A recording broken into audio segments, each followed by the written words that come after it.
ჩვენ რეგიონებიდან ჩამოსულ ადამიანებს მინდა მივმართო რა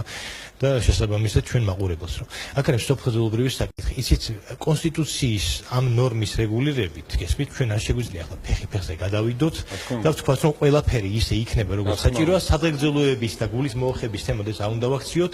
იმისათვის რომ სახელმწიფო მთავრობამ ხელისუფლებამ იმუშაოს როგორც საჭიროა ისე ჩვენ უნდა ვიყოთ ფხიზლად ჩვენ უნდა ვიყოთ გასვისნობიერებული ჩვენ უნდა ვიყოთ კრიტიკულები გესმით არასოითა შემთხვევაში ხელისუფლება არ მობილიზებული არავითარ შემთხვევაში არავინ არ უნდა შევამკოთ დაფნის გვირგვინით გესმით რომ აი სწორედ ამ სოფხაზულობრივ დამოკიდებულებამ აქცია დღეს განვითარებული სამყაროს ევროპის ქვეყნები მაგალითად იმ ქვეყნებად რომლებიც არის ამაზე ჯერ კიდევ ემანუელ კანტი საუბრობდა და ნუ ამაზე სხვა დროს ვილაპარაკოთ მე ახლა ერთ რამეს დავამატებ უბრალოდ როდესაც 2004 წელს მოხდა ევროკავშირის გაფართოება და მას შეემატა 12 ქვეყანა მე ახლა მომყავს უშუალოდ მაგალითები ისიც რატომ იმიტომ რომ ჩვენ ვართ რაღაც ვაკუუმში რაღაც მოჯადოებულ წრეში თითქოს გესმით რომ ჩვენმა მოსახლეობამ აღარ იცის უკვე იმდენი ურთიერთგამომრიცხავი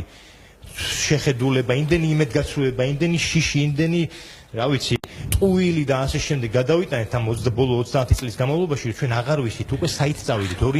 ორიენტაცია არეული საზოგადოება ვართ ფაქტიურად გესმით თქვენ და აი ამ შემთხვევაში გესმით აი ძალიან სასარგებლოა უცხოეთის მაგალითის მოშველება განა იმიტომ რომ ჩვენ ვინმეზე ნაკლები ვართ ანუ ეს შესაძლებელია აი აქედან აი ამ ხედვის არედან რომ გამოვიდეთ გესმით აი მე მაგალითად მოგიყვანთ მაგალითს 2004 წელს როცა ევროკავშირი გაფართოვდა და მას შეემატა კიდევ 12 ქვეყანა ყველა ამ ქვეყანამ მოითხოვა საშეღავათო პერიოდი 7-დან 12 წლამდე იმიტომ რომ ევროკავშირის ქვეყნებში აკრძალულია საქონლის ადამიანებისა თუ სერვისების მიმოქცევის შეზღუდვა მათ შორის ნაციონალური ნიშნით მათ მოითხოვეს საშეღავათო პერიოდი 7-დან მაგალითად პოლონეთის შემთხვევაში ეს იყო 12 წელი როდესაც მიწის გასხვისება არა ევროკავშირის და ევროკავშირის მოქალაქეებზეც კი იქნებოდა შეზღუდული არა ევროკავშირის და ევროზონის მოქალაქეებზე დღესაც შეზღუდული მაგრამ არა ევროკავშირის მოქალაქეებზე იცით რატომ დასახელებული იყო სამი მიზეზი ამის კვლევები არსებობს და მის შემიძლია მოგაწოდოთ იმის გამო რომ ესე იგი მიწის დაბალი ფასების გამო და დღეს ქართული მიწის კვადრატული მეტრი იმაზე ჭიქალუძე უფრო ნაკლები ღირს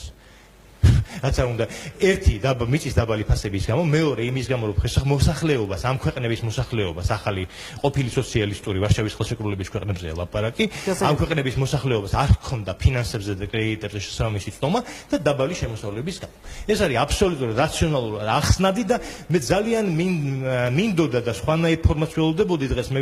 მეგონა რომ იქნებოდნენ აქ კრიტიკოსები დაუშვათ აი ვიღაცები ვიღაც მარგინალები გამოდიან და მიწას ხომ ვერ მოიკიდებენ ზურგზე არა მიწას არ მოიკიდებენ ზურგზე უბრალოდ თვითონ ჩამოვლენ და შენ წაგართმევენ ასე დავკარგეთ ჩვენ აი ერთი წამით გამიგრძელდება შეიძლება მაგრამ აი ჩვენი დაკარგული რეგიონები მე მაგალითად ახლა არ დავასახელებ კონკრეტულ ქვეყნებს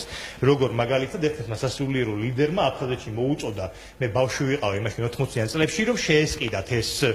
მიწის ნაკვეთები და ჩვენ მივიღეთ შემდეგ ბაგრამიანის ბატალიონი და ჩვენ კი არა თვითონ აფხაზებსაც დღეს პრობლემა აქვს იმის გამო რომ ძალიან ცოტა დრო დაგჭა მე